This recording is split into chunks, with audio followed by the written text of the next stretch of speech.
Oftentimes women have the misconception that after a certain age, whether it's after they completed childbearing or after they have entered menopause,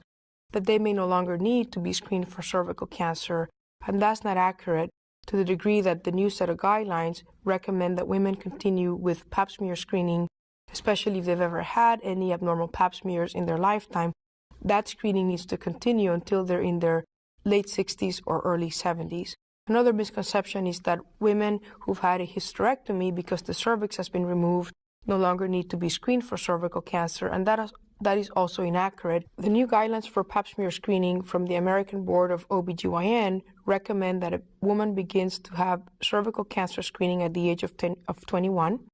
that the screening continued either every year if you're having a pap smear alone, or every 3 years if you're having a pap smear in combination with an HPV test. However, it is very important for a woman to know that even if she doesn't have to come in for a pap smear, she still needs to be seen every year by her gynecologist to have a pelvic exam and a GYN or a gynecological evaluation. So when we first see a patient at Mass General with cervical cancer, we put together a team of experts that includes a surgical expert, so a gynecologic oncologist,